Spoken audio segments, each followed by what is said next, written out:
father before me with the Galactic Academy. For those of you that don't know, the Galactic Academy is the kids' counterpart to the adult clubs like the 501st Legion, the Mando Mercs, Rebel Legion, and others. And they allow kids anywhere from newborns all the way to 18 years old to wear costumes, and in many cases come and join us at events with the larger clubs, and just have a good time trooping all the way around. So this, as part of our Life Day Telethon for the 501st, this is the Galactic Academy's holiday celebration. So thanks for joining us. So I am Raimi Shanaday. I'll be the host today. I am the father of 6 kids, 2 of which are right here beside me. So this is Safina, and this is Bray. And all of our kids either are now or have been in the past. 2 of them are grown up now. Members of the Galactic Academy. They've all got costumes, which we'll talk about in a little bit. I'm also the principal for the Scarif School of California, which is California's branch of the Galactic Academy.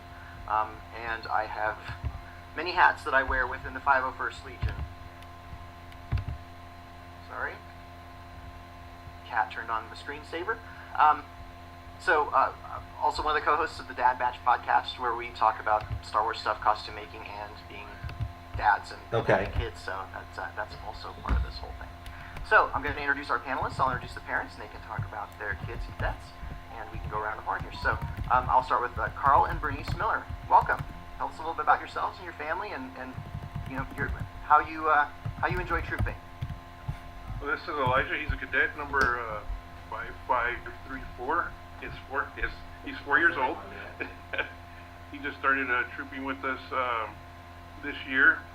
He is a special needs child, so it's a little harder for trooping for us sometimes. He likes costumes since we've been going to Disneyland, so he used to be in costume. He loves doing Buzz and Woody, and now he's all into Star Wars now. He has his own all the way up. Bridge Crew costume. He does Boba, and we have an X-Wing for him, and it sounds like we're going to start a Jawa for him starting next year. Awesome. Next up, we've got Emily and Juan Galvan. Take it away. Hi, this is Indy, and she is cadet number 5175. She has been in the Galactic Academy since 2019, I think. She has a tech, a Shadow Scout, and some different versions of Leia that are approved so far. She really enjoys going out and being part of the community and doing stuff with the other people and doing stuff with the 501st, and it makes her really excited, and it actually helps her a lot socially, just being able to go out and greet people, and we really enjoy it, and so does she. She gets really excited when she gets to wear her different outfits and show people. We just did a Down syndrome walk not that long ago, and she was really excited to show other people with Down syndrome that they could cosplay too. I think I'm going to break the format just a little bit and ask you a question real quick, because there's something unique that you guys do that the rest of us, I don't think, really have the opportunity to talk about. Not only does Indy have all these amazing costumes, but you guys also really trick out the strollers and the carts, and it's not just that she's like a TIE pilot or something, like she's got the TIE fighter around her too. So you want to talk about that just for a second? Well, I'll let Juan do that since he's the builder. It started with Emily's dad, my father-in-law. He wanted to build the land speeder, and we did the land speeder, and then after that, every year we try to build one, except for when COVID happened. But yeah, started on the TIE fighter, and it just gets crazy. I mean, we go all out on it. It's fun, and she has a blast with it. We give her her own little control panel, so she gets to control all the sound effects and everything. That's all her. But yeah, I mean, she likes it. She has a blast with it. And they're mom friendly too. There's storage, and you can charge your phone on them too, which is always nice. I actually take them for walks around our neighborhood. People, I walk down to the local burger place down the street and get a shake and with her, and people are just staring at us so they're everyday strollers for us too. That's amazing. So next up, we've got the man at the helm, Mr. Justin Sonfield, LCO of the 501st Legion. Welcome. Hi, great to be here. Thanks for having me. I am Justin Sonfield. Our child is Jack, and he is cadet 3450-3450. Not with us right this second, but he is he's in basketball, but he is a shore trooper. He is a wrecker. He is I guess when he was born, his first costume was Obi-Wan Kenobi when I think he was 1.5 years old. So really has been a member his entire life, has loved it to death. And we are in New Jersey in the COAC school, and my wife, Naomi, happens to also be the associate principal here. Awesome. Last and definitely not least, joining us from the Carolina Garrison, and also one of the co-hosts on the podcast with me is Mr. Brian Cook. Welcome. Carolina Garrison. Wow. My EXO won't let me leave Southern California Garrison, so I'm amazed you mentioned that. So. I said you were from that area. I didn't say you were a member of. So. Yes, I'm Brian Cook, formerly of the Southern California Garrison. Well, I'm still Southern California Garrison, but I moved to North Carolina. Been trooping out here a few times, only been out here less than a year. I have a daughter. She's 15 now. Her name is Levi. She's 1916. She started off as a Jawa. The list of costumes goes on, trying to keep up with Raimi when I lived by him, which was very challenging. But most notably, she wears a night owl with her mom, who wears a night owl as well. So that's kind of usually that was her go-to. But my child is not here, but I'm here for support. Exactly, because this is just as much about the experience of parents getting to troop with their kids as the other way around. So, so cool. So I've got some questions I'm going to ask. I will kind of kick us off, and we can kind of go in the order that I introduced everybody, and we'll just kind of go down the list of questions. So, we got the opportunity to talk about the costumes that our cadets have right now. Although I guess we didn't ask you two. So what costumes do you have? I have the Jawa, Ewok, I have Princess Leia, How's that Ewok? I bet it's hot. yeah, even when it's cold outside, I just love it. How about you? I have a lot. I have a Jawa and a Stormtrooper that doesn't fit anymore. Yeah, the Stormtrooper is one of those old Jack specific figures, all hollowed out. It fit him. We got one of those to do that. That was amazing. Yeah, you got to get on that one fast because it's easy to outgrow. My personal favorite is the Jedi Jawa. It was just Yeah. very cool. Yeah, he's got a Jedi Jawa that's all tricked out with the lightsaber and everything. So, and the lightsaber matches your eyes, doesn't it? Yep. So, how about the Miller? So, in addition to the costumes that you've got, kind of what's next? What's the dream costume? Like, what costume would Elijah just love to have? And he can answer this if he knows, or if you've got a thought on that. What's your favorite costume? Probably Darth Vader. Darth Vader? Darth Vader would be the ultimate one, I think. Ooh, I know Brian's down for that. You don't see too many Darth Vaders. That'd be really cool. Boba. Boba? What was his favorite? But I think he wants the Vader. He has a Disney Vader, and he likes wearing it, and it doesn't fit him no more. So I think it's time to start making some custom stuff for him. Nice. I have seen folks take the 4-foot tall Darth Vader figure and chop that up to get the pieces to like get the chest box and the belt boxes and even the leg armor. So that's something to consider. Yes. I had my first son. We did the Ruby's one, where it has the chest box and the face mask. So that's how I started the first time. With 3D printing though too, yeah, you can shrink something down like pretty easily too. That'd be kind of cool. I haven't seen a little kid like that. That'd be awesome. 15 years ago, there was no 3D printing, so it was all Yeah. 3D. But yeah, I have enough 3D printers to probably make a whole costume for him, the whole Vader. All right. Well, you heard it here first, folks. So we'll be watching your career closely.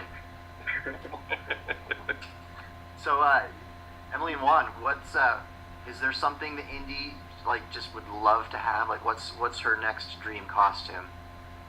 Well, she told us right now that she wants to be Chewie. Okay. I said, Juan Oh. shaking his head. I have a friend over in the UK that's made a Chewy for a child, and it's Oh, uses really? that face mask that you can get at like Kohl's, for the one that you open the mouth and it talks, and then you just fur it up and it works. Stop, baby.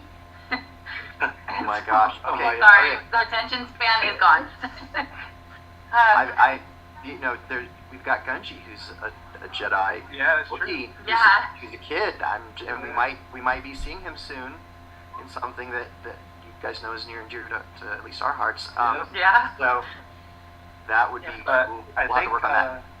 Hera We have a young Hera that we're trying to do. from Bad Batch that we're working on, and then we're working on Tech 2.0. Yeah, that one's still So- going. And then I really want her to do a Padme, so it's something we have in the works. So we're talking to Grandma about making dresses. So Okay. Which Padme though? That's that's There's the so hard many. part. Yeah, you guys should have watched the panel that was on a little bit ago with Catherine Tabor. So she's obviously the voice of Padme, and they had a lot of Padme costumers on there with it. They're recording them though, so we can watch. We can go back and watch, right?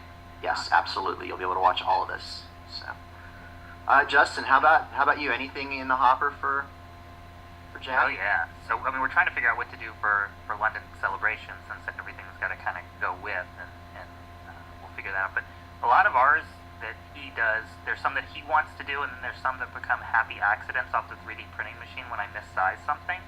So, right at the beginning of pandemic, I was printing Mandalorian helmets, and I printed this one too small. So I ended up making this one for him, and this has been, this is what happened when I tried to put it on. But it's been kind of the work in progress project for the last 2 years, and every time Ben changes his outfit, we're like, oh, let's do that one. But at some point soon, we're gonna get the Mandalorian done for him. Nice, excellent. Which flavor of the Mandalorian? Like the season 2 version, all Beskar, or is he I going? mean, we gotta put an anchor in the sand somewhere. So I'm thinking Book of Boba Fett is where we'll go there. Okay, nice. All right, Mr. Cook. I already know the answer to this, but especially since I yeah. saw what you just grabbed. But what's in next for Levi? the teenage attention span has drifted away from costuming for the most part, but here and there we get her to do some stuff.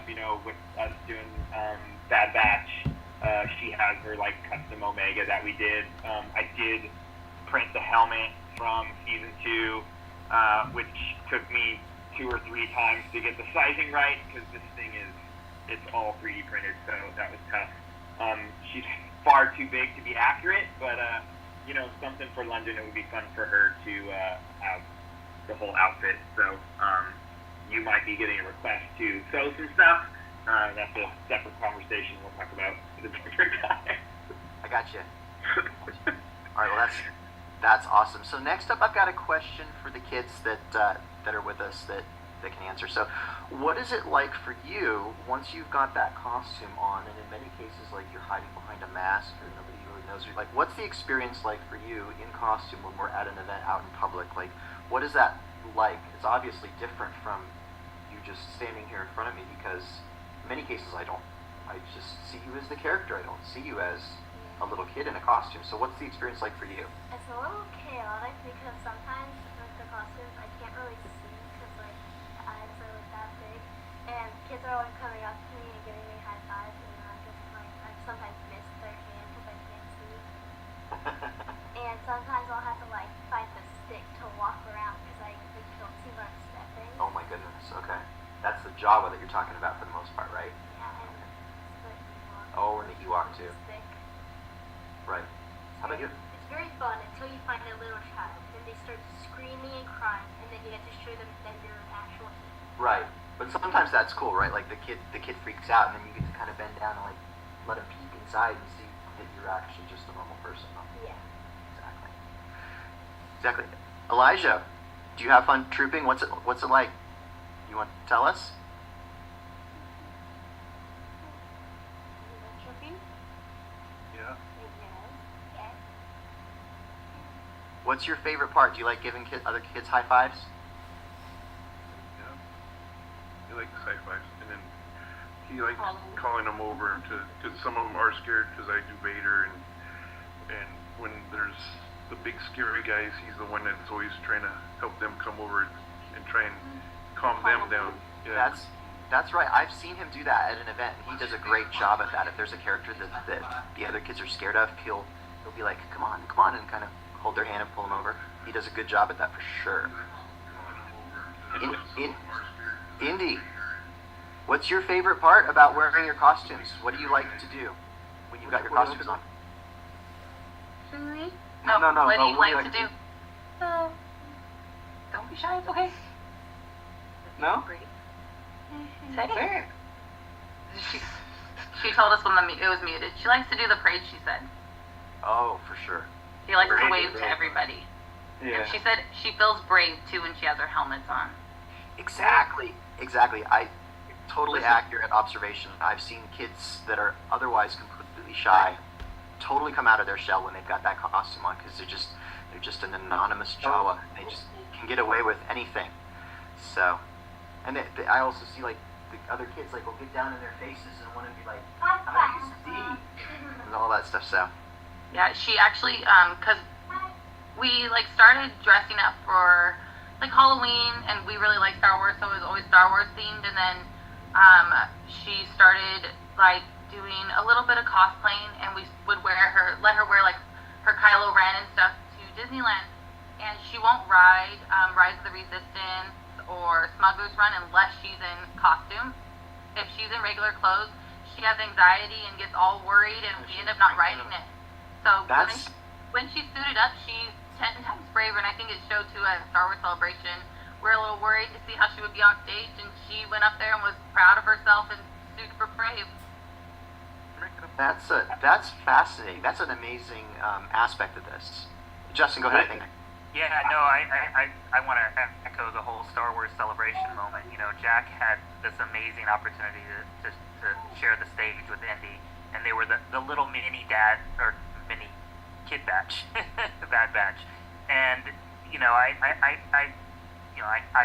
we really met over that weekend. We had never talked before that. We'd never really known each other at all, and kind of became really fast friends. And backstage, we were, you know, talking and encouraging the kids that it was going to be okay. And Jack was really being a good little older brother, holding Indy's hand the whole time. And I think there was like a moment where we thought it could go either way when they got up on stage, because in the costume contest, there's thousands of people in the audience. It would be very overwhelming for me. And they got up on stage and walked out together, and everybody's going crazy about it.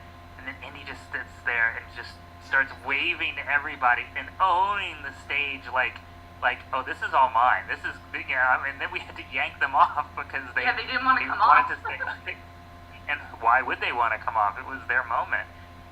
So hi, Indy. And so it was just an incredible opportunity for two kids to really find their space amongst a great group of folks. But I mean, I want to also echo the armor idea. And you know, my son Jack we live in a town of athletic children, and Jack's just not into it. It's not that he's not athletic, it's just he's just not into it. He hasn't found his tribe with playing sports in a town that's really, really ardent. That's what they do. And you know, there was a point in time where he was bullied by some of the kids, and I don't think he even knew it. You know, he didn't know what it was like, but he was always the kid that was on the ground. And he started a little YouTube channel and did a lot of his cosplay and stuff. And we did this library troop at the Glen Ridge Library locally, and he wore a shore trooper, and a couple of his friends came. When they saw the costume and saw how he was a shore trooper, you know, very much a shore trooper, all of a sudden everything turned, and now he's the cool kid, which was great, and a lot of it came about because of this costume. So That's awesome. So I do have one question here that really only works for the Galvan family. The rest of us approach this as like we're members of the adult clubs, and we go to these troops, you know, ourselves, and we've got costumes.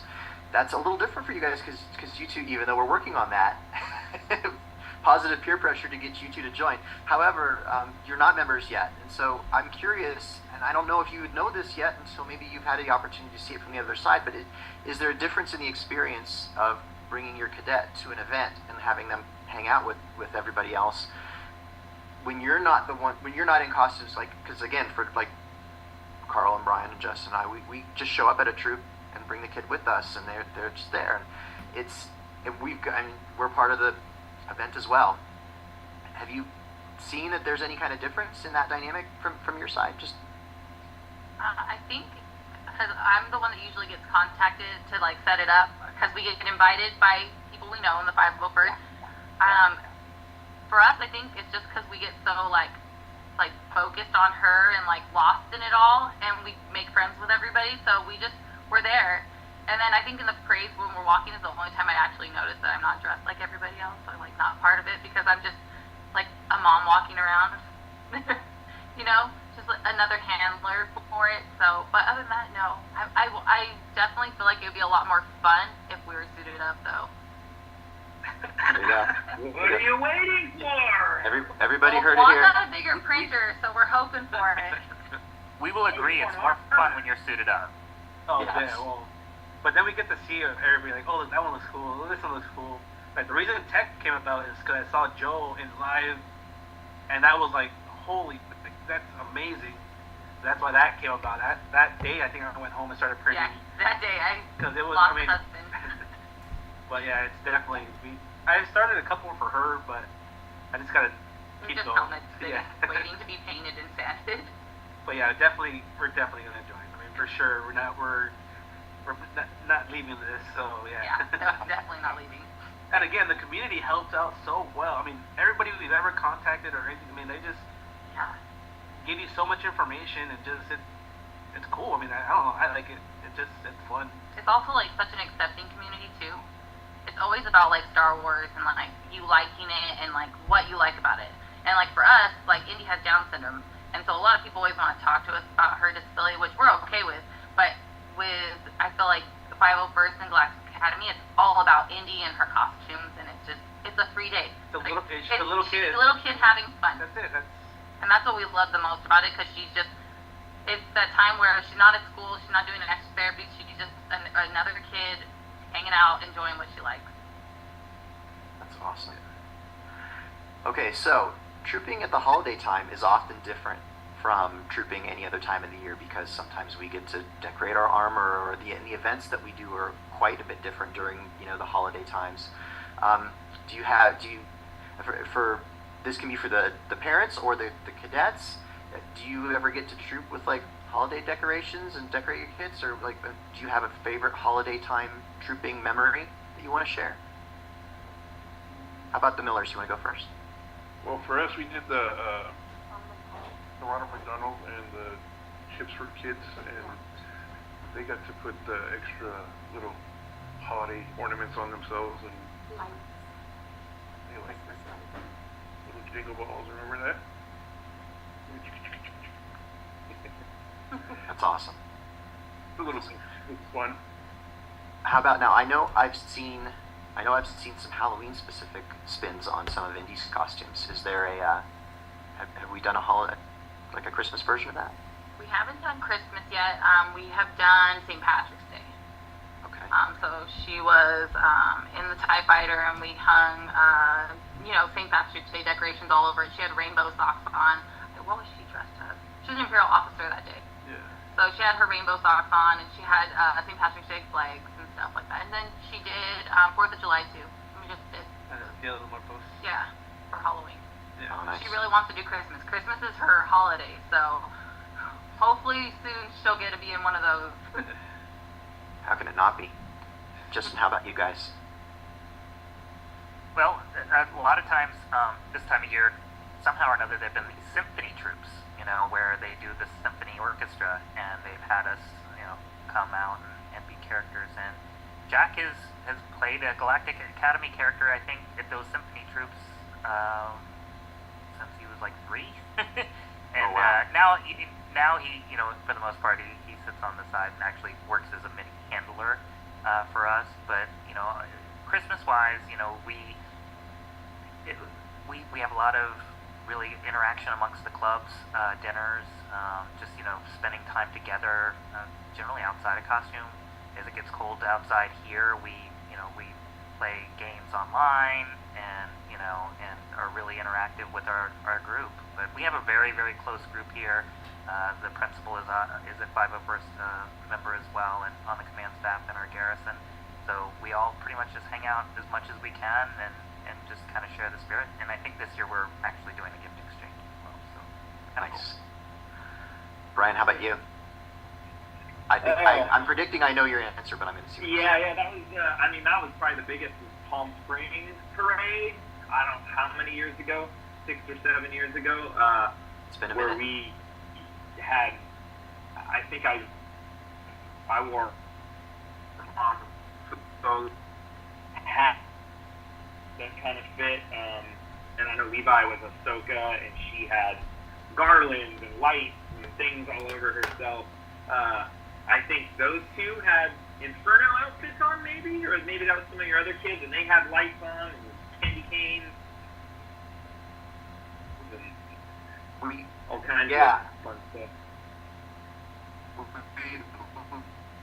We had a couple Inferno Squad kids out here.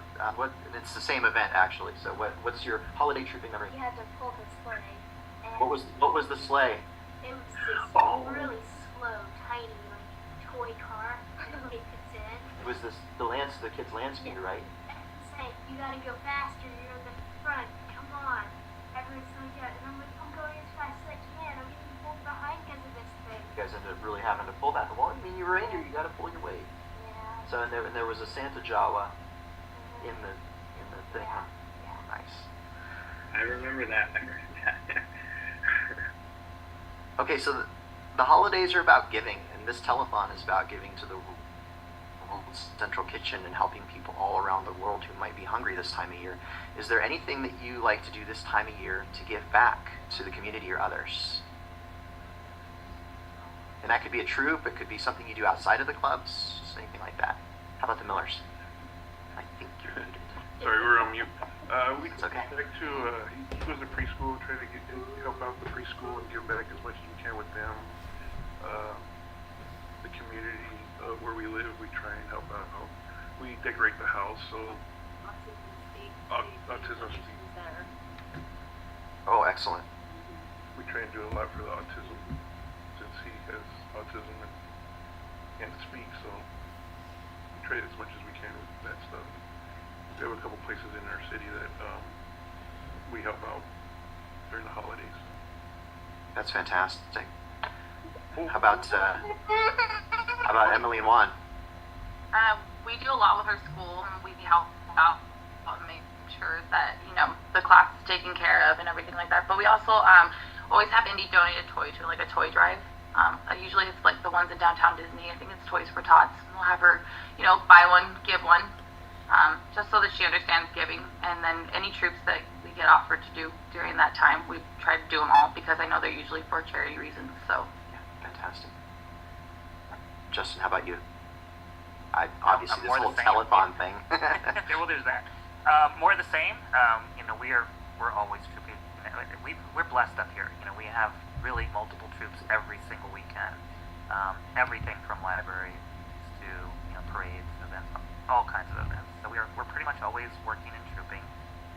But also through work, lots of charity stuff going on right now. It's the time of giving back, and we do the best to do our part. Sure. Brian? It's been since the reason why I joined the Legion was through my work. Every one day a year we have like a give back day, and I actually through that got to experience an organization called A-Skate, which is like a skate. It's a organization for kids with autism, and they teach them how to skateboard. And that was kind of like my first experience of like giving back, I guess, to a community or doing charity, like however you want to call it. And through that, I was like, wow, that was like a really gratifying experience for myself. And I found the Legion after that through a good friend of mine who's coming up on his 20 years of being in the Legion. And that really has fulfilled my life because I'm pretty fortunate and I have a lot of good things going for me. And when I found the Legion, and it really filled that it's been hard since we moved out here because regionally troops are far. Everything's hours, and just right now in our time of our life, we just don't have the ability to make it to a lot of troops. So trooping has been a little bit minimal. But trying to do things where we can, Ramey and myself and the guys we do the podcast with, we're doing a giveaway here, or a giveaway with a bunch of items to benefit NDSS with Indy there. So that's been super fun. I think that's been a big thing. And then, most everyone on here knows of Hondo Supply and his ornament project that we helped contribute to that as well. So feeling pretty full of things that we've been doing for this year when I really just haven't been able to focus with the Legion that much. So feeling pretty good about that. Yeah, that ornament project was something. Making over $25,000 to help veterans. And it's just amazing. Yeah, that project was just amazing. So honored to be able to have been part of that. So can't wait till next year. I'm already trying to think what we're gonna do. Shout out to Mike Forrester. Okay, so we can go around on this, and I'll start with you two. So and then we'll go around the horn. So how do you celebrate the holidays? Like, what are the traditions that are usually at this time of year around the house? And how does Star Wars, if at all, work its way into any of those holiday traditions? Well, we always have like Star Wars ornaments and Star Wars stockings. That's true. We always decorate the tree. Like we get a tree and everybody goes downstairs and they play with the tree. Nice. So we have these giant boxes instead of a normal present. Actually, it's bags now. We put all the stuff there and then we fold it. Oh my goodness. Okay. Yeah. Well, with 6 kids, you can imagine trying to wrap the presents for everybody. So we have looked for every which way we can find a shortcut on that part of it because it takes forever to individually wrap presents. So, how about the Millers? We do the Elf on the Shelf. Our decorations outside have blow-ups of Star Wars. We have Star Wars ornaments and stuff like that. Nice. How about Juan and Emily? What do the holidays look like at your home? Lots of holiday themed Star Wars shirts. Like you can see Indy's wearing her Jango bells. Any way I can incorporate Star Wars into her. Okay. Sorry. Any way we can incorporate holidays and Star Wars, it's fun. We have a lot of decorations. Her Elf on a Shelf loves to ride the AT-AT around the house.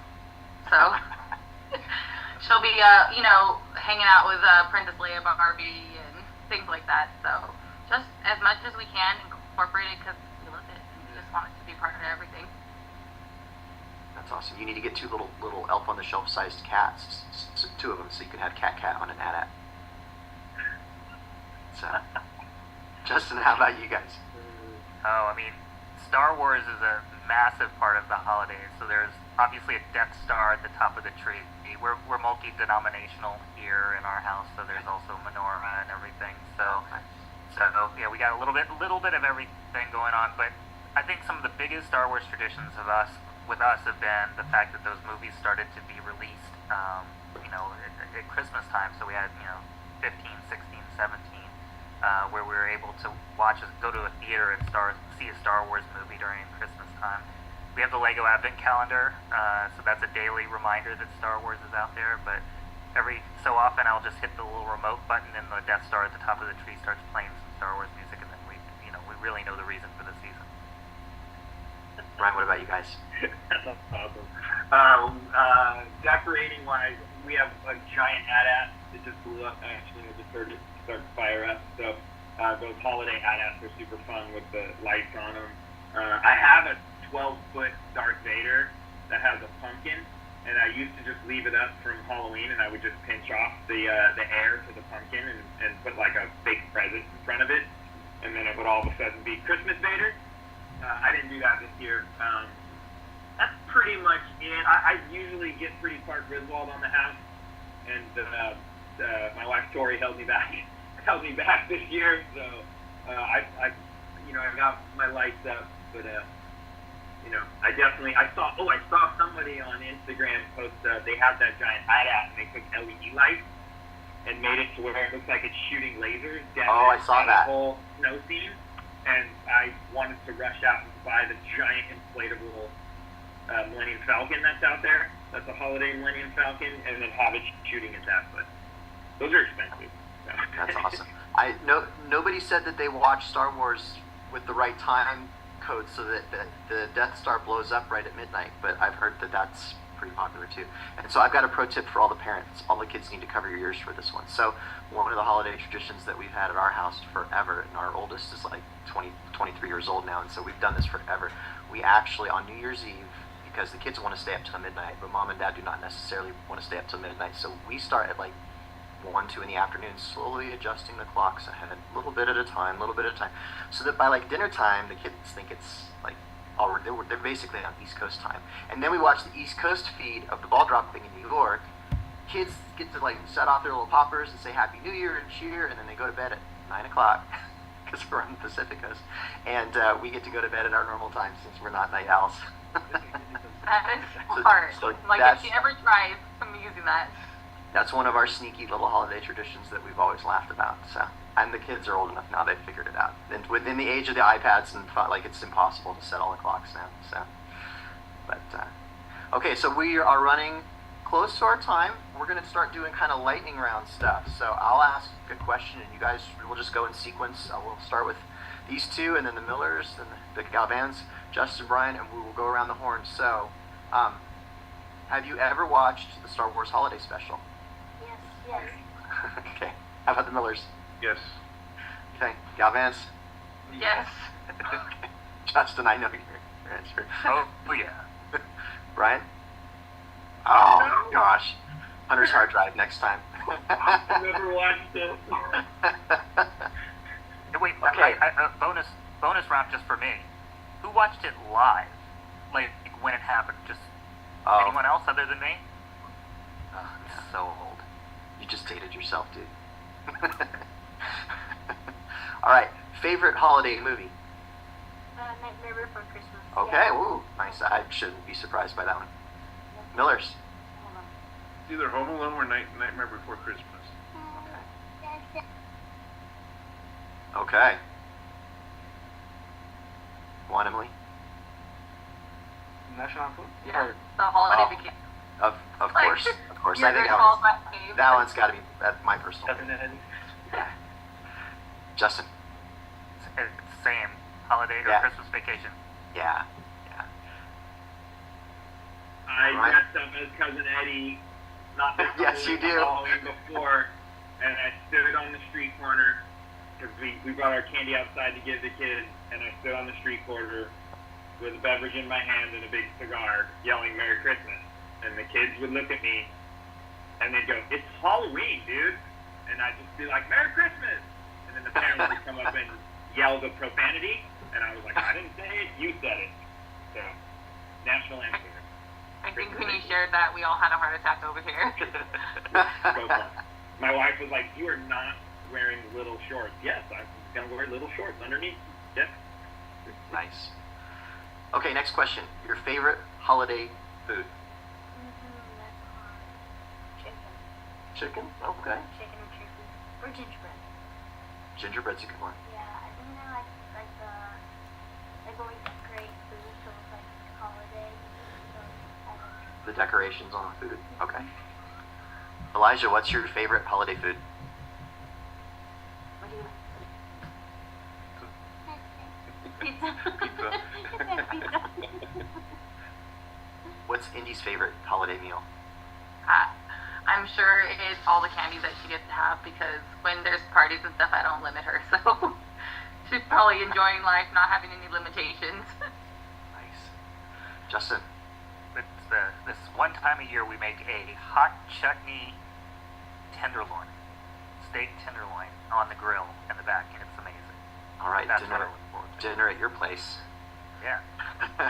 Brian? Eggnog. Eggnog? I love eggnog. All right.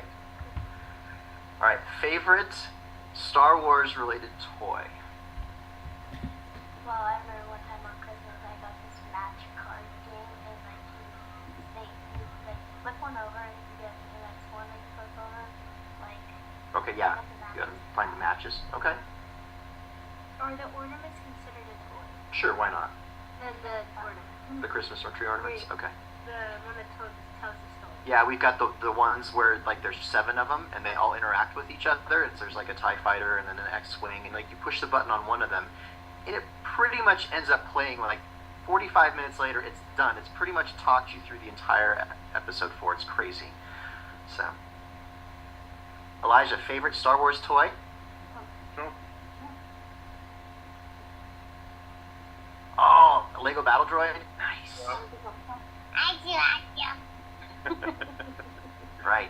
Your dad has a. I know your dad's got a 3D printer, so now he's got to print you a full size, life-size battle droid. I know it can be done. Yes. You're welcome. You're welcome for that. Droid, we will be doing a battle droid from this one too. Nice. What is Indy's favorite Star Wars toy? I think it's a toss-up between her Galactic Heroes. She has like the little Galactic Hero figures. They're really hard to find, so I find them on eBay all the time. And then the little plushies from Batu. So the different dolls, she likes to collect them and play with them. So I think it's a toss-up between the two. Nice. What's Jack's favorite Star Wars toy, Justin? Jack's favorite Star Wars toy is the Lego Kylo Ren shuttle. Oh, nice. Okay. Yes. Mine's And she's got- Micro Machines, like the original Micro Collection Cloud City. Oh, That was one wow. of my favorite. Okay. I was about to say, you need to answer that question too. Joe. Yeah. Yeah. All right, Brian. You're I up. think when I was a kid, I remember either getting an X-Wing or the AT-AT, which was like, the AT-AT was like big, Yeah. and it was just so impactful. I did not have the Millennium Falcon, but the AT-AT. I think that was what I had. That was one. That's awesome. All right. Well, I think that brings us to about time. I know Justin and I have to hop to the next panel. So thank you all so much for joining us. Thank you to our guests that we had on here. Thank you to our viewers for watching and tuning in. Have a safe and wonderful holiday season. Please make sure you check out what the 501st Legion is doing to help support the World Central Kitchen at 501st.com. And keep watching here as we have a ton of amazing content all weekend long. In fact, like I said, Justin and I will see you on the next panel in just a few short minutes. So happy holidays, everyone. Thank you. Happy holidays. Thank you. Happy holidays. Happy Happy holidays. Bye.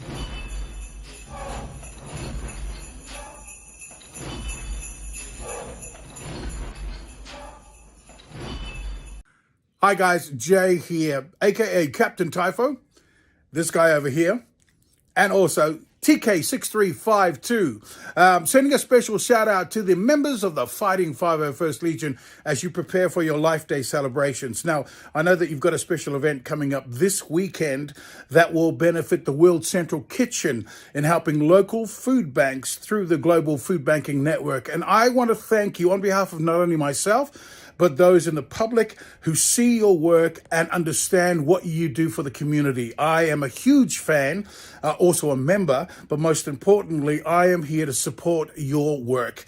Congratulations to each and every one of you and for the work that you do. And I want to send a special shout out to those of you who put your buckets on in the heat, in the cold, and you trudge and you get blisters and you get sores, and yet you still carry on. May the force be with you.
And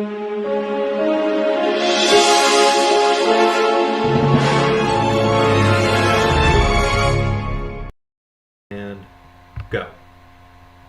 Good evening in the United States and morning in other places of the world from the 501st Legion. Welcome, members, fans. We're really glad to have you here for a discussion that is going to be interesting. We all have our obsessions in our lives. Some of us obsess over the movies. Some of us obsess over the comic books. Some of us obsess on things that aren't even Star Wars, which we don't even understand. This group today obsesses on building costumes. This is the group in the 501st from around the world that have built the most costumes. It's not a competition, but these guys take it very seriously, their love for Star Wars and their love for costuming. We're going to explore a little bit of this today in a panel that we actually thought of. I think the L-Pro team brought this panel to me at the beginning of the year and said, wouldn't it be great if we had everybody that built the most costumes come together and talk about their crazy fandom? Well, here we are, live, finally doing it for the world. Little housekeeping before we get into the panel. We are raising money for World Central Kitchen. At this point, we're at $4,640, I believe. On the way to 10,000 is our goal. That number isn't the complete number. As a member of the 501st, you have the ability to go out, raid your refrigerators, raid your pantries, and bring food to your local food banks, wherever you are in the wherever you are in the world. And then come back to our forum and then click a link in the forum to fill out a form to get credit for that, where we can get credit as a group. This morning when we started, we were at over 70,000 pounds of food, which is an incredible number, an incredible step towards helping curb world hunger. So without further ado, who's obsessed with costumes? Let's meet this wonderful, amazing group, starting with BJ. Introduce yourself, give us your number, and tell us why you started this journey into costuming. Hi everybody, I'm TK5955, BJ Savage, Florida Garrison. I've been doing this since Halloween of 2010, and I think I'm only here because I've never gotten rid of anything. I just keep putting it back in the corner. But I've always liked costuming, dressing up, whether it's Halloween or some event, a costume party. I'm always putting something together, doing something, and now I have the perfect organization, the perfect outlet to do that with. So. And what is your number, sir? He's disappearing. It's all right. I know, you're disappearing in the green screen. My number of costumes, is that what you're asking? Oh yeah, that's the number we're after tonight. No other numbers. 60 501st costumes.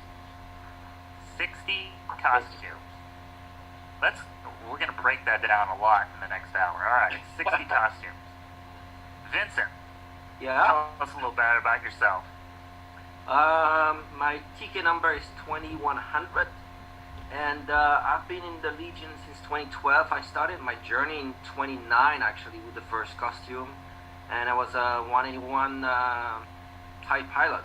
So that was the one costume I was going to make. Just one, I said that time. Just one. That's all I wanted. So that's what I did, and then eventually, it sort of snowballed a little bit on that one. And for my stats, I've got about 33 costumes currently registered in 501st, about 10 in the Rebel Legion, and about another 20 or so that I've not even taken pictures and registered because I just don't have the time. And then a couple of on the side, the Cylon in the back, and then I do have a Xenomorph full size, full costume that I love very much. So yeah, a lot of these. And of course, if you want to know which one is my favorite of all time, this is just there. That's this guy. I made about 9 of them since, and they were spread around the world, and I still have mine. So yeah, that one. That one is always a crowd pleaser, for sure. Yeah. Mr. Bill Holmes, tell us about yourself. Oh, well, but there's not much to say. You'll find a way. I know you. You'll find a way. Oh, way to like eat up like hours of talking. I'm Bill Holmes. I am a member of the 7th Explorers Garrison and also the adoptive son of the Imperial Sons Garrison here in San Diego. I have way too much costuming addiction for one club, unfortunately. I have around 50 costumes approved in the Star Wars clubs. I think I have around 20 in the 501st, and 25-ish in the Rebel Legion. A lot. I have 4 in the Mando Mercs, and a lot in the Dark Empire and Saber Guild. I have an addiction when it comes to costuming because I not only like the villains, but I like the heroes, and I like those who stand in between the anti-heroes. What got me involved in this, obviously, years ago was I wanted to make a really cool Halloween costume, and I was really into the extended universe, and I wanted to build. This was in like 2004. I wanted to build Kyrkanos. Very few people even know probably who the character is, other than a bunch of nerds on here, because I really love the comic book character, and that was my addiction. I was like, I want to do this costume. Had no idea, never built a costume, never did anything like this. So I was like, okay, I'm going to try something a little easier that I don't have to customize and build a biker scout. And that was the first costume, loved the costume, but I thought I would do it once a year. In a period I wanted to do it. I actually was going to do it locally. I didn't even know the 501st existed, by the way. I went down and did it with our local groups for Halloween, and someone said, you ought to go check out these people online. There's a lot of people that do this. And then got involved with the 501st Legion, and the rest is history. And then several years later, I ended up building Kyrkanos, got it approved in the 501st Legion. But it was a learning process. You start out with like no knowledge, and then you build. We're gonna dive exactly into that topic next, about the building of knowledge. But keeping going, Todd, tell us about your guitar collection first. I don't think of it as a collection. It's more an accumulation. There you go. That's a great word for this. Yeah, I just love guitars, so I end up with a lot of them. I'm playing most of my life, so there you go. Well, when you're not playing the guitars, tell us about your costumes. Yeah. So I'm TK6647 of Garrison Titan. I joined in 2012, early 2012. I had to count them this morning because I don't really keep track of them, but I have 56 501st costumes. The reason I have so many costumes is I just want to be BJ Savage. BJ's the man. Look at him. I mean, who wouldn't want to be BJ Savage? A lot of people. No, that's great. Ramey, tell us a little bit about yourself. Okay, so I am Ramey Shanade. I joined the 501st Legion. I got my acceptance email on the Monday before celebration in 2015. Of course, because I've always got to do things the hard way, I started with the Return of the Jedi Boba Fett, which took me about 2 years to get complete because not having been a member prior to that, I didn't necessarily have access to all the resources that I do now. So that was quite an experience. I'm sure we'll get into that. On the 501st side, my number is 45 at the moment, and I've got a couple things that are in the queue there, so always working on getting that one up. I've got another 10 in Rebel Legion, plus a custom Mando with the Mercs. Wonderful. And my newest brother in the Northeast Remnant, Eric. Hey everyone, Eric Ho here from the Northeast Remnant Garrison.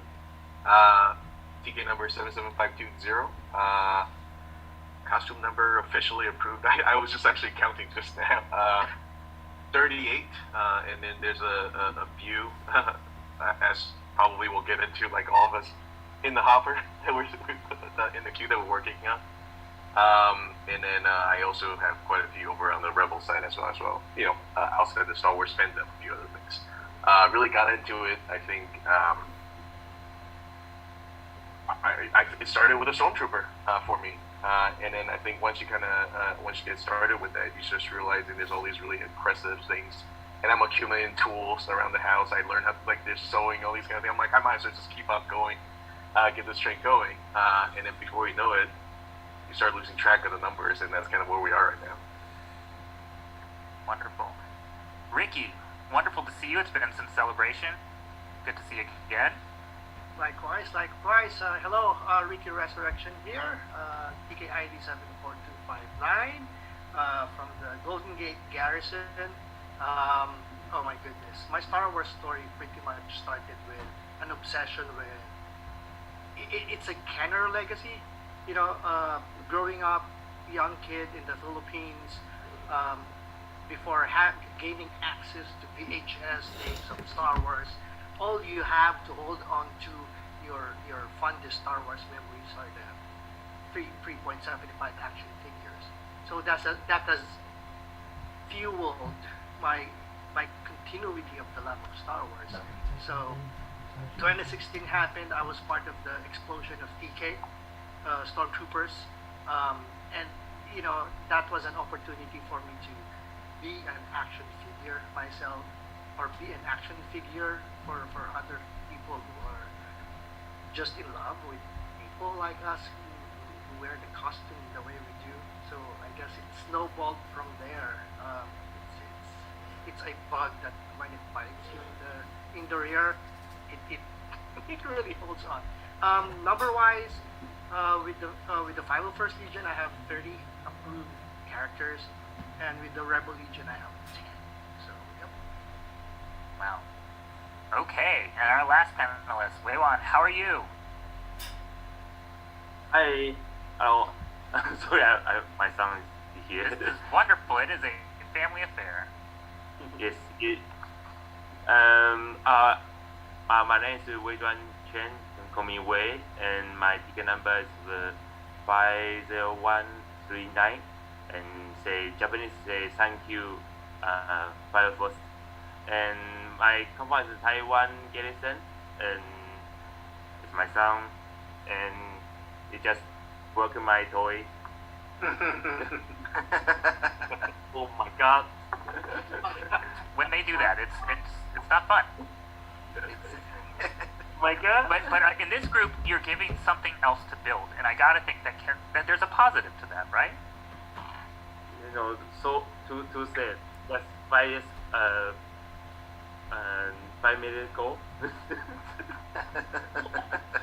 And what's your current number of costumes?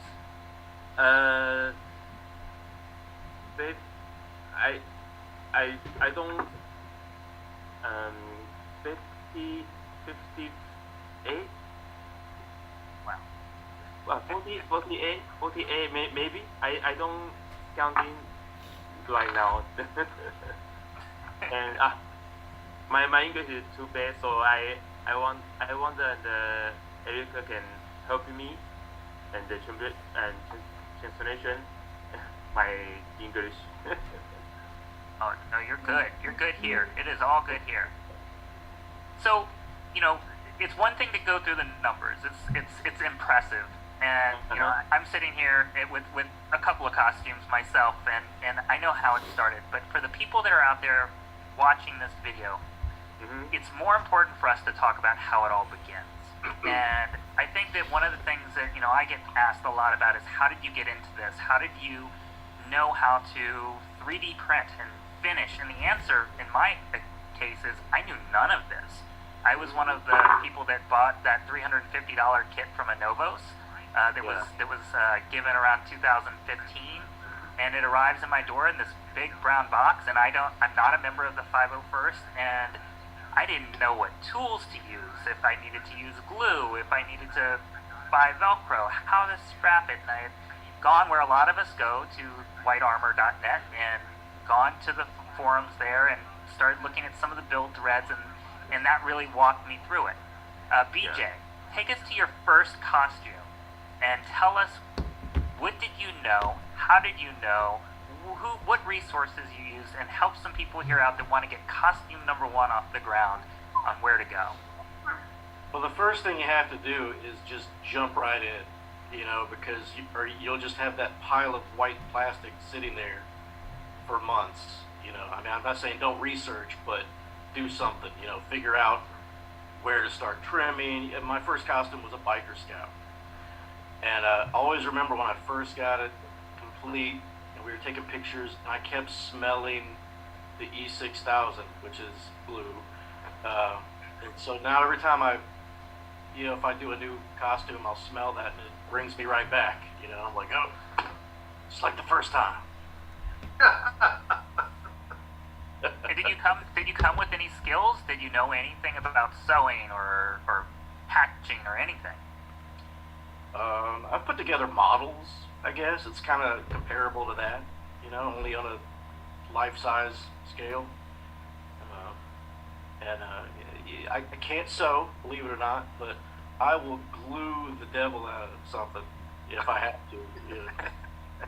Velcro, glue.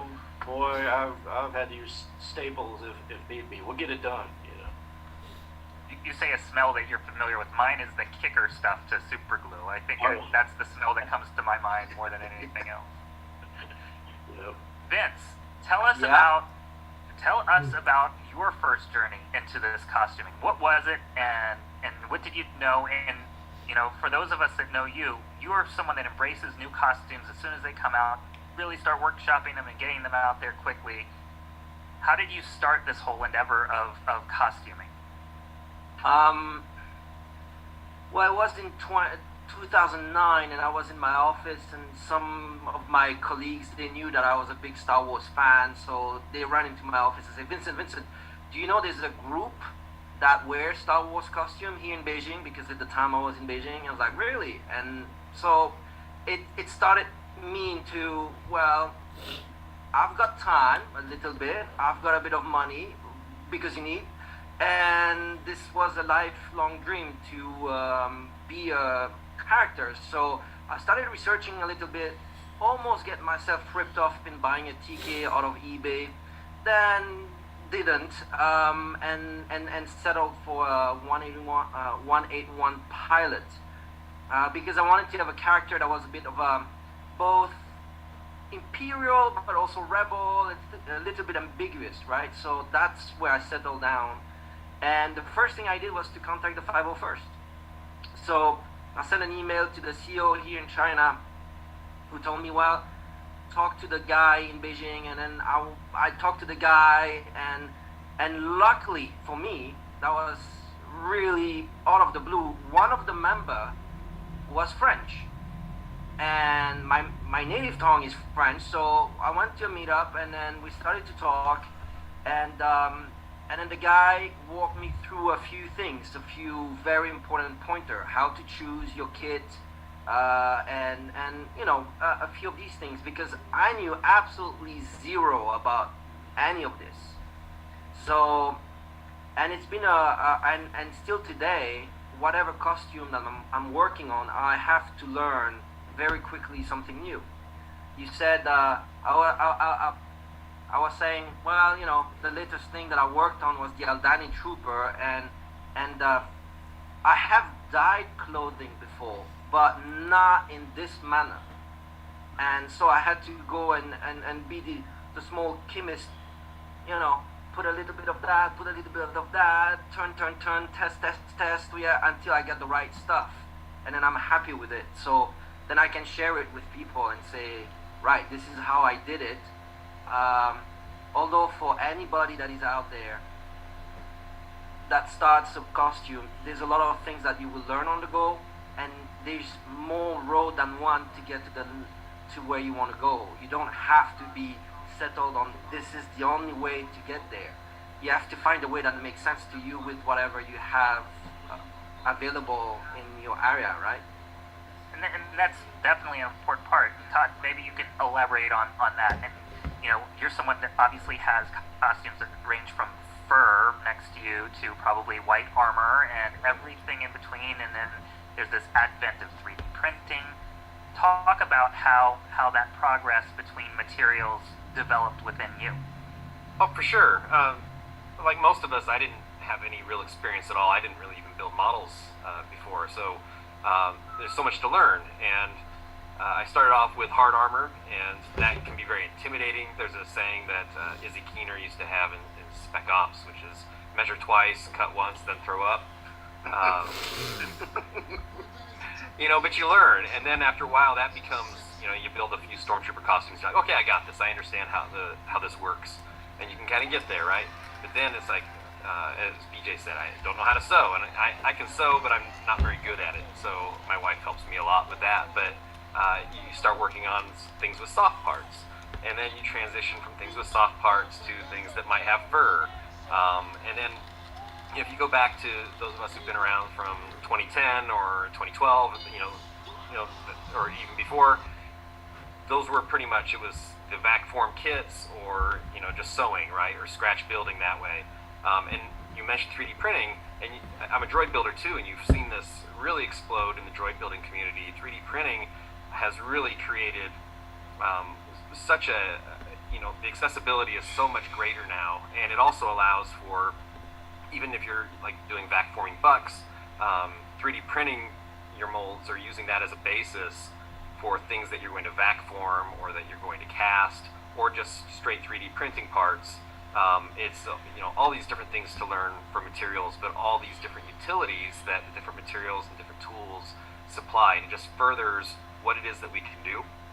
And it, like I said, it allows for so much greater accessibility to new members as well as existing. Yeah, it's definitely true. And Ricky, like myself, it sounds like you started with that $350 Anovos kit or somewhere there, but ish. Yeah. So, like me, you had to eventually move on to something else. And for me, I've yet to get that kit approved. I have no original trilogy approved Stormtrooper at this point, which is kind of weird because it was my first. I went straight on to Kylo Ren. How did you progress past that? So you obviously get it done, and was that your first costume into the 501st? Yes, I'm surprised, Justin. You still I know, it's very depressing. Oh my goodness, that's a travesty. So I guess it's my method for building the next one is pretty much number one. It's which movies had a huge impact to me. Which characters speak to me. So pretty much those are the two primary, triggers for me to build the next. So after, as I honestly believe that all of us said, after building and having one character approved, that's it. And we know that to be a lie. So the desire for me was, again, to relive the movies that we all grew up with, right? So in the case of most of us, I guess, without having to date us, it's the classic trilogy. So there's that intention to, which other characters from the classic trilogy would I want to build next? So the next big desire for me then was, after the TK, was the Biker Scout is one of the coolest character we've ever seen in the movies. But the tie came after. So those were my probably first 5 characters built. They were all steeped in the classic trilogy, which one's best represent each movie, I guess. Amazing. Eric, you're one of the first bits I ever saw, and that's kind of amazing as well. What's it like cosplaying an alien? Well, it's kind of hard to breathe. That's the first thing you understand with a lot of these aliens out there. A lot of them are, I think you put on a costume today, like hard costumes, right? I think TK, so like I said, you get that moment of like claustrophobicness that kind of happens. And I think that a lot of things when you start putting on your face, latex, all these kind of different kind of material, it just kind of sucks up. And I feel like, once you, it's a bit of an obsession actually, because I didn't try to challenge myself to see how long I can last doing a lot of these kind of things. They're out there. I see a lot of nods from folks around here, and I think the difference really between that and typical costume is just, I think some people swear by ventilation, and then some people just swear by like the and I just suffer in silence. And so, I think there's a lot more physical movement that kind of happens, and then there's a lot of just really trying to slow your breathing and all. Like, there's a lot of techniques you start doing when it kind of comes down to these kind of things. But yeah, like the bid is actually an easier one, all things considered, because there's a lot of space and air that can happen inside there. And definitely a lot more other. I'm looking at my masks on the side here that digs into your face and all that kind of stuff. But those don't come out as much usually. Got it. And Wei, you're in a we've got visitors from all around the world right now, and it's one thing when you sit in the middle of the United States. It's there's access to a lot of makers, a lot of different costumes. But when you live somewhere more remote, and by the way, well done on reconstructing your stormtrooper there. Already done 5 minutes. That was good. Did you find difficulty in finding parts as you started this hobby? Can you say the last week? Was it hard to find parts in Japan or in Taiwan or wherever you were when you first started? Actually, in the Taiwan, no for sale for and Star Wars costume and anything. It's no everything from the US and the UK and anything you buy in the internet. So I more my costume also buy from US and the UK. And not easy acquiring and that's one of the things that we've seen in the 501st is as we've grown worldwide, the access to these materials is harder, but that's one area where 3D printing has helped, because if you have the opportunity to get a 3D printer, you're able to make parts a little easier. Bill Holmes. Yeah, Bill Holmes, yes. Bill Holmes. So I'm gonna pimp Bill up a little bit here because no one else ever does, but Bill is a dedicated member of basically every club that's offered in our gambit, and that's a true testament to this fandom in total, not only to costume making. But tell me what it's like managing between all of these different clubs, and obviously you led one for a long period of time, but there are very few people that have multiple costumes in basically every club. Tell me what that experience has been like for you. Well, I think that the easy part of it is it's just the difference in what you wake up and want to do that day. I mean, whether you want to represent and how it's part of me. The thing I really enjoy is interacting with people, and however that is in our groups. And sometimes it's being the center character, whether it's Boba Fett or the Emperor or one of these characters that are going to be very similar. And then sometimes it's the supporting character, like the Royal Guard or the officer or wherever, and it doesn't matter which end of it, whether I'm Luke Skywalker on the Rebel side and being somebody that's, centered, or I'm the general in the background. It's something that you do to really accentuate our appearances when we go out and represent our clubs. And to me, every time I've ever talked, it's like people they don't differentiate between the 501st and the Rebel Legion and all of these clubs. It's like they want Star Wars characters. And you have to have the heroes with the villains. And we all love the villains and we all love the heroes in different ways. And it's the thing. What kind of kept me going in all of this is when I first put on my scout troop, I did this one event, and this little kid looks up at me and goes, oh my God, it's a stormtrooper, and started talking to me like I was a stormtrooper. This was like 13 years ago, and I'm like, wow. Or the first time I wore my approved Kirkanos, when I was in Joliet, Illinois, a large event of Midwest Garrison. And this little kid has the Crimson Empire comic book, and he's holding it. And I'm standing behind it. As Kirke knows, I've got the thing. And he looks up and looks at the comic book. And he looks up. He goes, "You're the last Royal Guard." And I go, Wow. it's like, wow, the impact of what we do with people. I mean, I love the making process, don't get me wrong, especially plastics and armor and sludging stuff and that. But for me, it's the interaction with people. One of the reasons I really love Sabergill is putting on a performance and immersing people into this kind of thing, storytelling. Because that's really the magic of the Star Wars universe, that we take like a few minutes each day, come out, and people can just suspend their disbelief for a moment. And I've had some wonderful experiences. You know, I had a mechanic, we were at an air base, and this female mechanic literally jumps up in my arms as Boba Fett, and they said, "Take a picture!" There are people, adults become children. Children see, it's wonderful, and it's not just children, it's the adults who truly are mesmerized.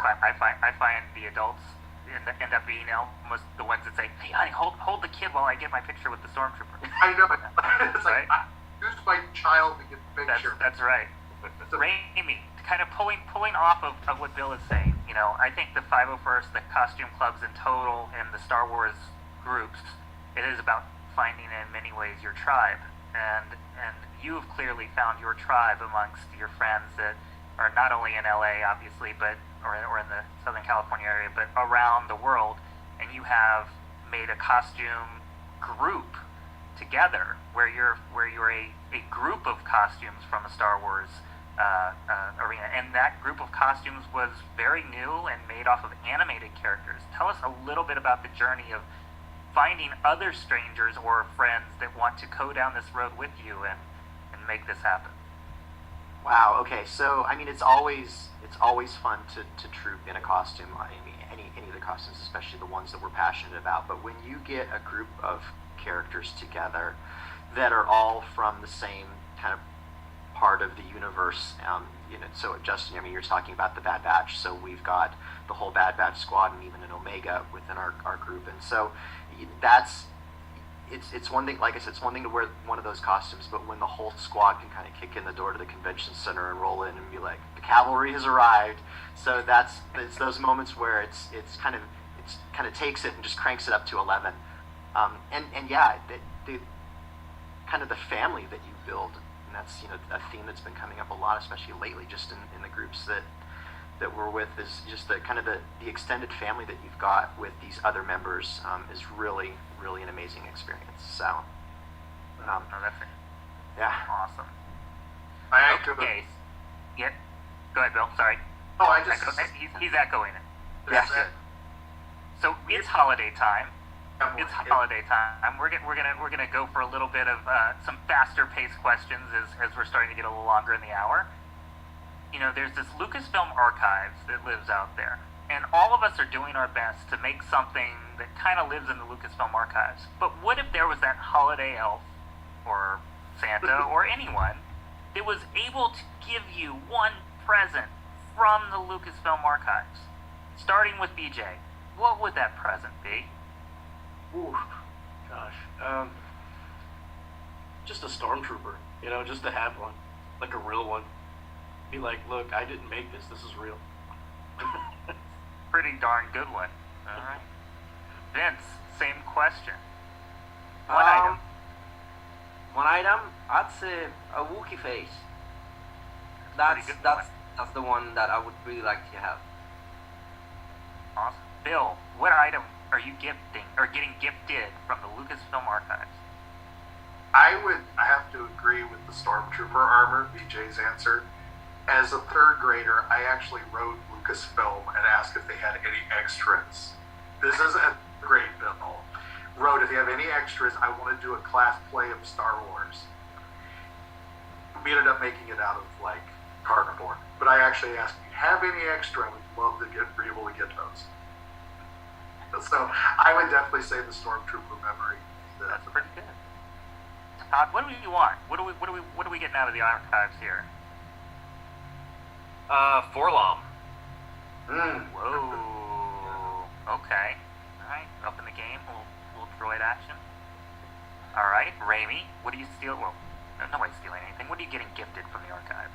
I've got this picture in my head as everyone's talking about this of the warehouse in the one Indiana Jones movie where it's just like everything and in there you know that in there is the Ark of the Covenant is sitting in the crate and because of what's on the crate it's like burned the outside of it and everything. So I think I'm gonna take the Ark of the Covenant from Indiana Jones. Breaking the Star Wars list, I know, but still it's still Lucasfilm. You said Lucasfilm. No, that is a valid answer. And besides, we'll probably see that in Luthen's shop in season 2 or something anyways, or based on everything else that's there. Eric, what are you taking? Or what do you Well, I mean, everyone's already talked about the Stormtrooper, but I think a close second for me, I would love to get this, I mean, even just see, I don't need to have it, some of the original R2 units that were on set, you know, like the ones that Kenny Baker worked in. I would love to kind of be able to see those. That's awesome. Ricky, what are you getting this Christmas? Oh my goodness. A biker scout helmet would be so nice. Like that's it for me. I'm okay. I'm cool with that. No one. An original prop gifted to you. What would you like?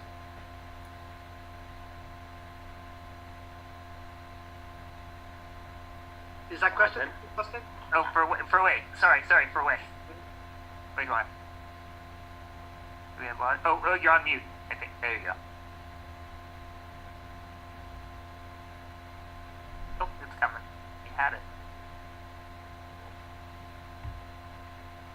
There Okay. Okay, fine, sorry. There you go. It's my turn. Okay. Actually, I wanted to everybody, so say, you know, in a DK or R2 is very good, and Back Scout is very good, and anything is very good. But me, if I can choose, maybe I want the Vader helmet. Oh yeah.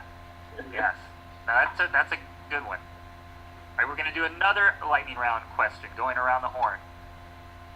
Santa's sleigh breaks down, and it's a very unfortunate event because there is a lot of toys to deliver around the world.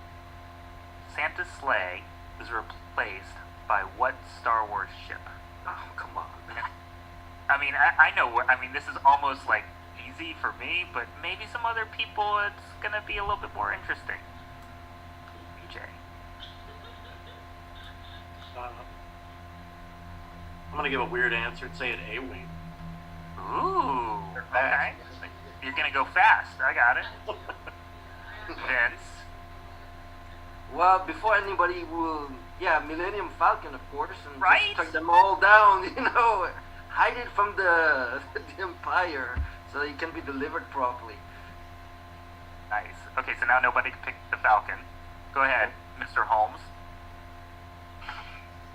Oh my God, that's I'm going to go with an oddball one, but the punishing one, Dengar ship. There you go. Okay. All right, going in there. That's good.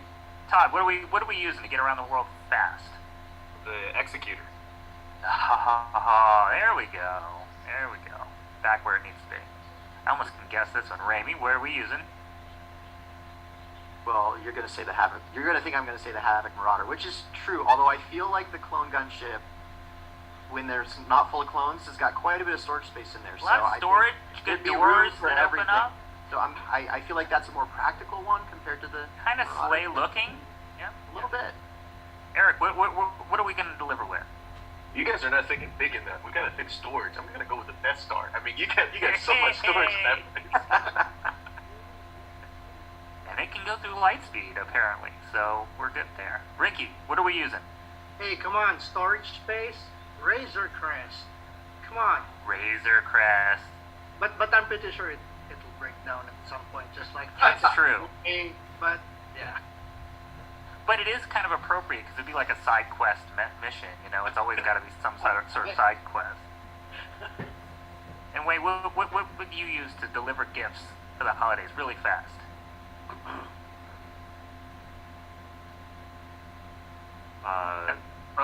Yeah. Ah, snow speeder. Must be There we go. And a visual at that. Yes. For the Bandai. That's wonderful. All right, so moving right along. Tell us this story, and I'm going to start in the middle with Todd, or my middle. Who have you helped along the way, and how have you helped them and chaperoned them into this lovely world of costuming? Wow, yeah. Well, I'm currently a GML. I've been a GML in the past. I was attachment leader for Spec Ops, and I was Legion membership officer as well. So I've helped a lot of people. Everything from hands-on building stormtroopers with people to helping guide people through the CRL process and even composing CRLs. One of my favorite things to do is helping other people realize the same dreams that we can realize when we make ourselves into action figures. If you can help somebody experience that feeling, why wouldn't you? That's a great answer. Who else? Anybody else want to elaborate on that answer? Put it to the floor. I think for me, it's like I'm more of a perfectionist with the costumes that I either make for or help other people with. Like I want them to, if I'm gonna attach my name to somebody that helped with that, I want it to be perfect. I can hide all kinds of sins on my own stuff, but I want everyone else's stuff to look great. So that, and just I'm sure those that know me would probably say, oh, I've made more Jawas than I can keep track of, which is true. So I try and make sure that everyone in our area with kids has Jawa costumes, so that we can invade pretty much every event we go to with little Jawas. We're gonna go. Yeah, Ricky, go ahead. I have a story to tell. Similar to Todd, I think most of us have worn or are GMLs of our units, and as GMLs, one of the things that we don't want to be doing is and just for the audience that may not know, what is a GML? GML's practically the one who takes who a garrison membership liaison, and among other stuff, we are the ones who approve costume applications. And one of the not so nice things about being a GML is not approving an application. And I have one specific garrison mates who submitted a clone stealth pilot, and it was really unapprovable. But I urged my garrison mate to coordinate with the detachment, because apparently the detachment CRL, which is the costume reference library of that certain character, has some inaccuracies as well, being an older CRL. So long story short, my garrison mate's disappointment turned into something that motivated him to improve on his costume, and long story short, he finished it, and he became the updated CRL model of that character. So that's amazing. Into something larger than us, mid-mode character. That is amazing. Shout out to you, James. That's you. My thoughts on helping others is it is such a magical thing. It really is, getting people involved, and a lot of it's motivation and coaching and getting things. Because when I started, like I said, I knew how to do some things, but they were real world applications. I had no idea how to do it in a costume. And I would have given tons of anything if I could have had someone just to run ideas off of, or hey, what's your experience here? Because when I got started, I'm just doing it in my basement, trying to figure out how to put on their armor. And I think having that is what, and it really adds to the camaraderie of our group, and it goes back to more of the human element. Having armor parties, getting people together, hands-on, just asking questions. Did you experience this? Have you done this? It's like a lifeline, and plus it makes you feel part of something bigger than just, that end. So I think everyone here is Todd said, well, how many people have you helped? I mean, I've helped, but those people have helped thousands of people. Each person, it multiplies. it's exponential because you help this one person, and this person passes that on. It's like, well, how much do you want, or what do you want? You don't take it. No, just pass this on. Do this for your, for your friends and you people that get involved. Not necessarily about even being friends. People who join and want to join. You build a camaraderie that the only common connection with us is Star Wars a lot of times. I mean, if I look at my character, probably we would have never met each other, wouldn't have had a conversation, we come from different backgrounds, different professions, education level, whatever.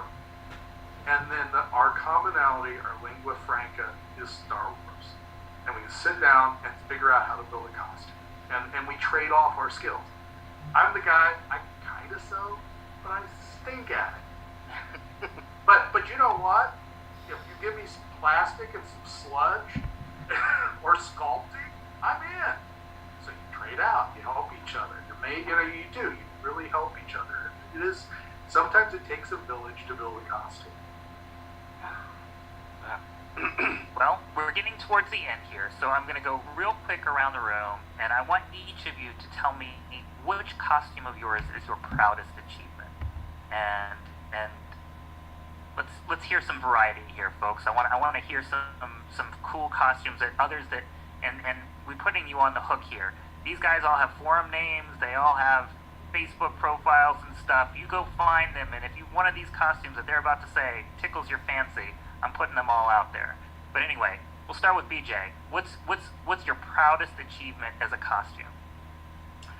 Man, I just real quick, I'm just going to say my ARC Troopers, because it took me so long to research it and get all the pieces right, paint it just right, and we did a little, rangefinder, all these little intricacies. When I finally got it done, got it approved, and it was just fun to wear, and that's still kind of my go-to a lot of times. That's awesome. Vincent, is yours Chewbacca or someone else? No. Chewbacca is great and I love it, but my favorite costume of all time and the one that I wear the most is my Zombie Trooper. So the OG Death Trooper, because that one gives me the ability to really interact and play with people in convention in ways that all the costumes that I could wear, you have great interaction. The zombie gives you something very different. So that one is the one that, and it's also the one that took me, basically brought everything that I learned together. So I had to do plastic, I had to do clothing, I had to do weathering, I had to do so many things. And then I could expand as well by making the helmet with all the internal bits that I don't. And when you look at the helmet, you see these little details of electronics and whatnot. That was really that's really the one that that's 100% my favorite. Don't be trooper. That's fantastic. Bill, quickly. The two, I'm gonna have to say two, because my canon one would be Kyrkanos. That's what I already talked about that one. The other one is my kind of custom Knights of the Old Republic armor. Oh, nice. It is my one, and because it as a custom one, you get to make it the way kind of you like. There you go. But those are the two. Todd, the guy next to you is pretty dang awesome. Oh yeah, this guy, Muff Dog. It's pretty nice. Yeah. Well, actually, the one I'm most proud of, when it comes to Stormtroopers, one of the golden rules is you absolutely can't do a Ruby's costume, right? And I'd done a bunch of Stormtroopers, and long story short, I got a damaged Ruby's Stormtrooper for hardly anything at all, and I decided I was going to convert that into a Return of the Jedi Stormtrooper, and I did that, and I was able to get it to level 2 Expert Infantry as well. So I'm just super proud that that's like an impossible thing, and I did it. Amazing. I've seen people take some of the Vader components as well and getting them to the next level. Mr. Raimi, what you got? So the one that I think is probably one I'm the most proud of, it's hard to, my original one, the original Boba Fett one, I mean, that one's always going to hold a special place in my heart because it was the first one I did, and I'm very proud of that. But I've also got, and it's not even an approved CRL yet, but I've got a Maul, Darth Maul from Solo, with the robotic legs and everything. And I actually 3D modeled the legs with the necessary visuals and mechanics, and when I move my legs, the pistons move, and all of that. But I have not been able to get that off the ground as far as an approval is concerned. But it's looks great. You got cut in half. It's hard to get off the ground. There's so much you can do. So sorry, that was a dad joke. Eric, what you got? I'm very proud every time I finish a costume. But I think that over the last few years, the one I'm the most proud of is I finished a one putt during the pandemic, right? So I think it's one of my first large costume that you can kind of march out, and it sheds a lot, but once it starts showing up, people love it, and it's just one of those things that I'm of all the costumes I've made, that was one of the one that I think that I've really enjoyed the last 2 years or so. Fantastic. Ricky, what you got? Yeah, I got two. And those two were made into CRLs. I love them for the reason that it was done as a group effort, and I've made so much friends along the way. So one would be the Mud Trooper, with all those details and all that stuff, and I've had precious memories of working on that with those special spec ops. And the other one would be the AT-AT driver from Star Wars Rebels. I really love the aesthetics of Star Wars Rebels characters. I think characters from that show, I've plotted the most number of characters there. So the AT-AT driver, mainly because some of you might have known this guy. He's one of the armor makers. He passed away last year, so that was in memory of my Argo and David Sack. So those are my two most proudest of characters that I've done. Thank you. And Wei, which one is your favorite? The one you're most proud of?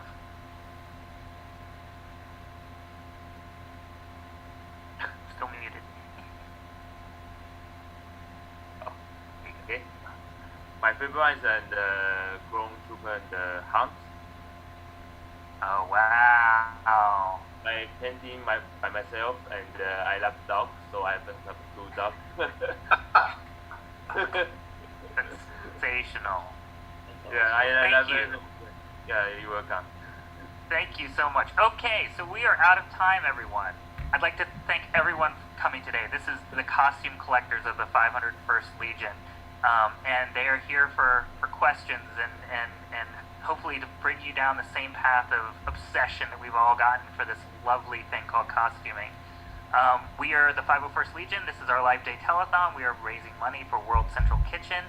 We have a QR code that we would love for you to hit up and donate as much as you can to help an amazing charity that works around the world. So thank you all very, very much, and we will see you soon on the next panel.